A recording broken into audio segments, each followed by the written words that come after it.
We are Southeastern 16, and we are previewing all 16 SEC football teams ahead of the 2024 season.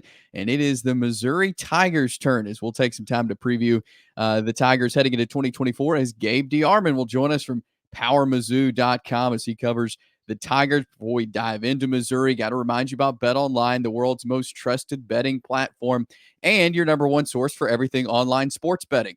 Right now, you can receive a 50% free bet of up to $250 on your first deposit to bet on anything from the Olympics to baseball, Formula One racing. BetOnline has every stat, every matchup, and even live odds and spreads while the games are being played. When the game's over, head on to the online casino. You can get in on a game of blackjack or poker, unwind with one of the over 150 slots games.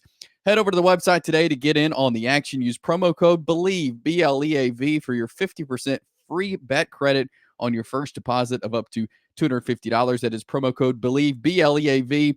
Bet Online.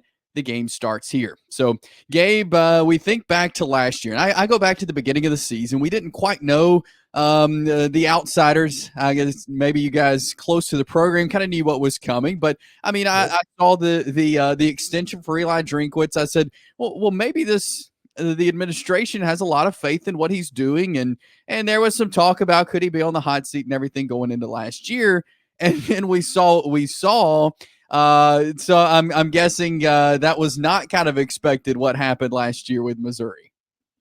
I don't think people in the program necessarily expected it. I think they were hopeful, but I mean, a year ago, I think it was largely, hey, this is the time to prove it, right? He's 17-19 through 3 years. Very few wanted to fire him or anything like that. But it was, hey, this is a big year. He goes 6-6 again. There's going to be a tough conversation to have. And week 2, they needed a fumble at midfield to beat Middle Tennessee, 23-19. And coming out of that, and I put myself in this group, I said, man, I don't know where this is going to go, but we might be having that tough conversation in December. And then the next week, they beat K-State on a 61-yard field goal. And Drinkwitz said last week that he thinks it's the biggest play of their season because he's not sure the rest of it happens without that, right? Without that win, the way it happened, all the momentum it generated. And then they just kind of never looked back. Even their 2 losses were, and the reason they ended up ranked 8th in the country, they had the best losses of anybody that had 2 losses in the country, right? They lost to a really good LSU team by 7 points, had the ball with the chance to lead in the last 2 minutes. And they lost to a really good Georgia team by, I think, 10 points and had the ball in midfield with 4 minutes left to win that game. So, they've changed their fortunes certainly in the last 12 months, and a lot different conversation we're having today. Have you just seen the fan base? Is it different than it was maybe 2 years ago or even going into last year? Is there just can you feel that kind of level of excitement that's gone up? No question. This will be my 22nd season in a row covering them, and it's never quite been at this level. 2008 was big because they finished 4th in the country in 2007, brought Chase Daniel and Jeremy Maclin, a whole bunch of guys back.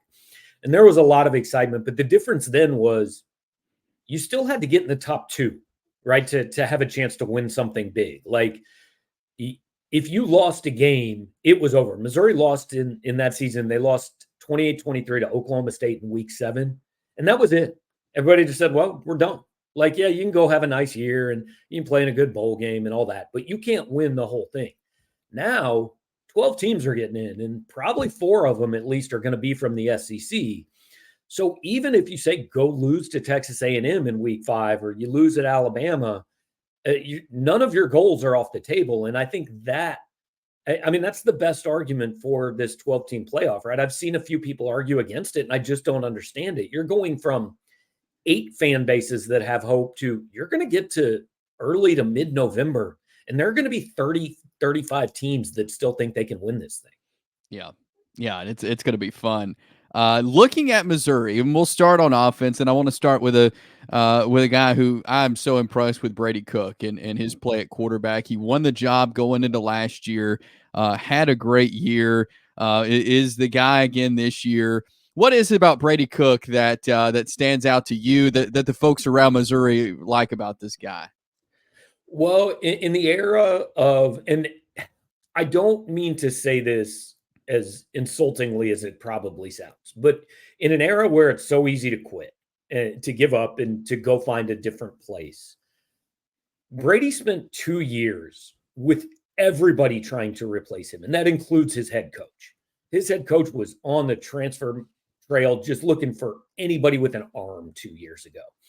Didn't get any, and so Brady kind of became the starter by default. And even after that year, it was, yeah, we'll see, but we got this hotshot, 4-star recruit, Sam Horn, and he's going to have to hold off Sam Horn to win the job. And he does that.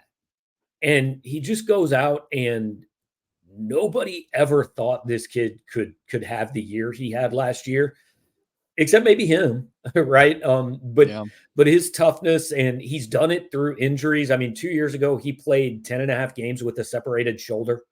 Last year, it was pretty clear he was not fully healthy, even though they told us every week he was fully healthy because, in college football, it doesn't matter if people can gamble on it. You just lie about injuries every week.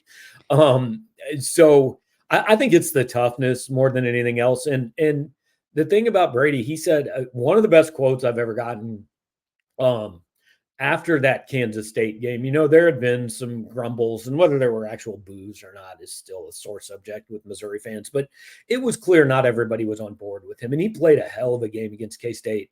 And after that game, we asked him something along the lines of, did you prove something today? And he said, all I've ever wanted to do in my whole life is play quarterback here, and I just wish everybody wanted me to play quarterback here.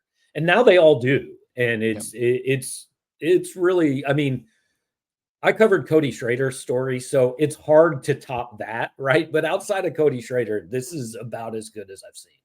Yeah, and you mentioned Cody Schrader and the year he had at running back last year, incredible. Well, we're in now a post Cody Schrader world at Missouri. What does the running back room look like? How are they going to replace that production from Schrader? Well, it's an interesting question because, yeah, he had a season that nobody's ever had here and that few in the SEC have ever had. But there's still a lot of, you know what running back conversations are now. How much was him and how much was they had a really good offensive line? They had a passing game. I mean, if you look at the way people defended Missouri last year, the first 3-4 weeks of the season were very much, hey, we're gonna make this passing game prove they can beat us. And Brady Cook and Luther Burden did it early on. And so then it became, oh no, we can't let Luther Burden beat us 65 yards at a time. And Missouri said, cool, we'll just hand it to Cody Schrader and he'll beat you 7 yards at a time. And he did it. So I don't mean any disrespect to Cody. Great story, unbelievable season, no question. But can you just put another guy in there and it kind of works almost as well? That's what we're going to find out, right? It's the whole Emmitt Smith, Barry Sanders argument. Which one was better? I mean, one played behind nothing and one played behind one of the best lines in history. They're both really good. So they've got Nate Noel, who's a transfer from Appalachian State. They've got Marcus Carroll, who's a transfer. He actually finished 7th in the country in rushing yards last year for Georgia State. Got a red shirt they really like named Jamal Roberts out of St. Louis. And kind of the wild card in this whole thing is a 4-star freshman out of Texas named Kawan Lacey. Literally an hour before he announced last year, we didn't even have a story written because everybody thought he was going to Ole Miss. And then last minute it flipped and he picked Missouri. And he's a kid I expect to play this year. Probably not be in the top 2, but I think he'll get carries. So I don't think they have one guy that's going to run for 1,700 like Cody did last year. But the aggregate, I think they've got a chance to match it. And as far as receivers go, I mean, you mentioned Luther Burden. I think he's probably the best pass catcher of the SEC. I love watching him play, if not the one of. What's around him? What's the rest of the receiving room look like with Luther Burden there and the rest of them for Missouri? Yeah, I think receiver is probably their deepest position. The number 2 guy is Theo Weasel, who transferred in from Oklahoma. He was a former 5-star recruit that battled injuries and just never put it together in Norman, really. But he did last year, had a really good year. He's kind of that. Luther's the home run threat. Theo's the, not possession guy, but the guy, doesn't matter if he's covered. He led the country in contested catches last year. And throw it to him. Mookie Cooper is the 3rd starter. But I think the 3rd receiver is probably Marquise Johnson, who was a freshman last year. At one point last year, he was averaging 30 yards a catch. He had a huge touchdown against Kentucky that turned that game around. He had a huge catch against Ohio State that was Missouri's first really decent play in the entire game against Ohio State in that Cotton Bowl that flipped things around. But they're deep enough in that room that, like, they've got a kid, Josh Manning was a 4-star player out of Lee Summit 2 years ago that, I mean, Missouri fans were so excited to get him. And now we're saying, I don't know, is he even going to be on the field? You know, they've got some freshmen coming in that they really like. And then I think kind of the key to the whole offense is their tight end, Brett Norfleet, who he really came on in the second half of last year. He came to Missouri as a football and baseball player, but he played football well enough last year that he decided he wasn't going to play baseball anymore. And like, I think he's not getting any preseason talk, but I think there's a chance he's an all SEC tight end. That'll be interesting to see. Offensive line, you mentioned them a minute ago, and you got some guys coming back. They've gone to the portal. They're replacing some as well. What's the line look like? Are we going to see a stronger line this year? Yeah, Missouri thinks they've got a top 10 offensive line. They bring back 3 starters: the center, Connor Tollison; right guard, Cameron Johnson; right tackle, Armand Mimbo. So they've got to replace their left side. They brought in 2 transfers in Cayden Green from Oklahoma and Marcus Bryant, who was an All-American, American Conference kid at SMU. And so those guys are going to play, along with Armand Mimbo, will play some combination of the 2 tackle spots in guard. We don't really know what that is. Cayden Green was recruited as a tackle, but he played guard at Oklahoma last year. Bryant's more of a tackle. Armand Mimbo is a guard in the NFL, but he's played tackle here, so he might just stay there. They might slide Cayden Green to the inside. They've got a 6th guy named Javen Richardson, a junior college All-American they brought in. Again, they feel really good about it. You know, Javon Foster was drafted in the 4th round by the Jaguars last year. Xavier Delgado was the left guard. He's in somebody's camp as an undrafted free agent. I can't remember who, but so there's some questions there, but they really feel good about their potential answers.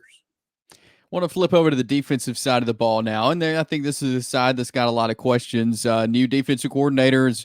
Blake Baker departed, took the job at LSU. Corey Batoon coming in from South Alabama to run the defense. First of all, will we see any changes with the new coordinator? Do you expect to see any maybe schematic changes or any differences when Missouri fans look at the defense this fall?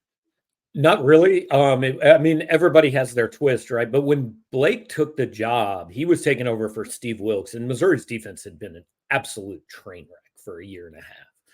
And Blake came in and he told us, he said, look, it's a lot easier for one person to learn what they're already doing than it is for me to ask 50 guys to learn what I want them to do. So he kind of came in and he changed some terms and stuff like that, but basically said, I'm going to run what they're already running. And I'll learn that and put my tweaks on it. And Missouri had it was not an elite defense, but it was a very good defense last year. So I expect Batoon to be more of the same. His base is a 4-2-5, which is what they were already running. So I don't think you're going to see a ton of big schematic changes. I mean, he might have one guy here that if Baker liked him as the slot corner, he might like him as an outside guy or whatever. But I think the overall system isn't going to change a lot. As far as the defensive line, I know a couple of guys back that will be returning from last year. But as far as the defensive line as a whole, what's that unit? Is there some depth along the line for Missouri? There's a lot of potential. This is what we get into when you follow one team closely. You tend to go, oh, well, we're fine losing that guy, 1st-round draft pick at defensive end and 4 of the top 5 defensive tackles, because you know all the recruits and all the transfers and all that. Whereas if it's a team you don't follow closely, you just look and go, well, they lost a 1st-rounder at defensive end and 4 of the 5 defensive tackles. Their defense is going to be way worse because you have no idea what they're bringing in, right? I mean, losing Darrius Robinson is huge, not just for what he did on the field, but like that was his defense. He was the guy that they all lined up and said, you tell us where to go and we'll follow you. You know, he had a great story and was really kind of an inspirational kid for that defense and 1st-round pick of the Arizona Cardinals. So replacing him's the biggest thing. They got a couple kids back that probably pre-NIL they wouldn't have gotten back. Kristian Willams, a defensive tackle. Johnny Walker was a defensive MVP in the Cotton Bowl. He's playing defensive end, but they brought in some kids, Zion Young from Michigan State, Darrius Smith from Georgia, Chris McClellan from Florida. Like, they're bringing in Power 5 transfers. So you look at that and think, hey, it should be good, but you never know because they haven't done it here. And then may not happen this year, but their future at defensive end is ridiculously bright because they brought in 3 true freshmen led by Willams, who was, kind of a consensus top 15-ish player in the country, I think, from Lee Summit North. I think he's a guy, look, you have to play him. He's not redshirting, right? But he's probably a year away from being a starter and being a major force. But then they've got 2 other kids, Elias Williams from Florida and Jalen Brown from Alabama. The future of that position is really good. The question is what it is this year. And as far as the rest of the defense goes, any guys that fans can watch out for, or any holes in the defense that you expect? Maybe it may take some time to figure out this year. Yeah, I mean, they're replacing 3/4 of their starting secondary. Ennis Rakestraw, 2nd round to the Lions. Chris Abrams-Drain, 5th round to the Broncos. And J.C. Carlisle's 4th or 5th round to the Colts.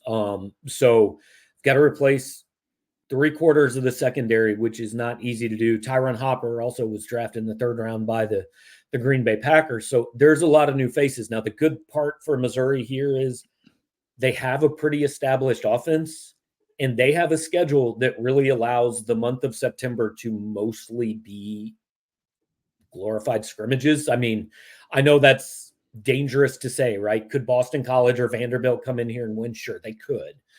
But if Missouri loses any of those 4 games, then all the stuff we're talking about doesn't matter. The season is over. You lose one of those 4 games. So, in other words, I think they have a month to kind of learn what Corey Batoon is doing. And, hey, maybe we'll have a couple games that it doesn't look perfect on defense, but the offense shouldn't have a problem going out and putting up 30 if it needs to, 40 if it needs to.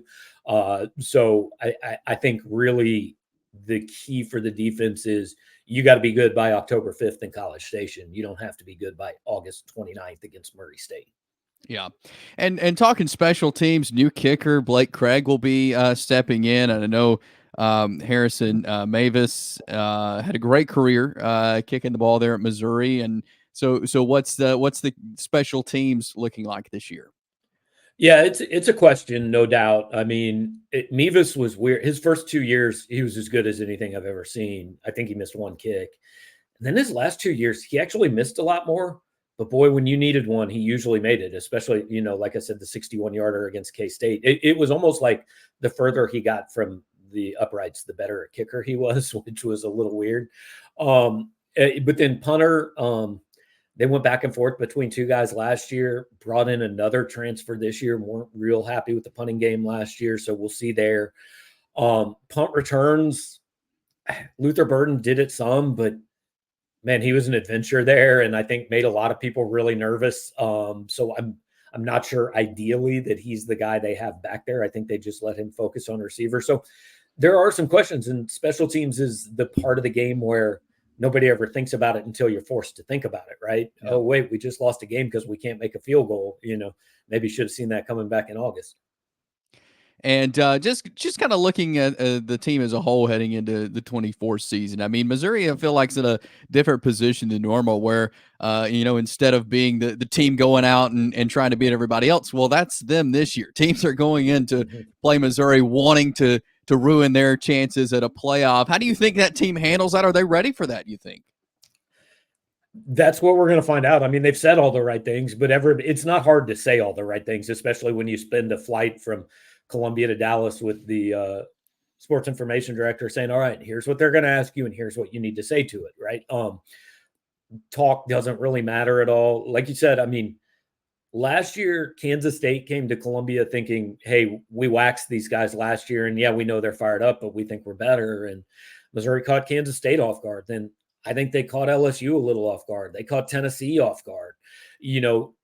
They're not going to catch anybody off guard this year. They go from being, like you said, the hunter to being the hunted. And it's an adjustment, no question.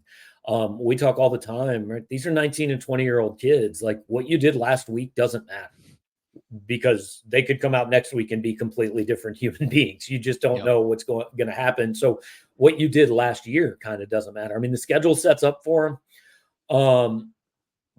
But I think there is a pocket of Missouri fans, and it's not a big one, but there is a pocket who I think like has this team as a lock to make the college football playoff, and that's crazy in this league.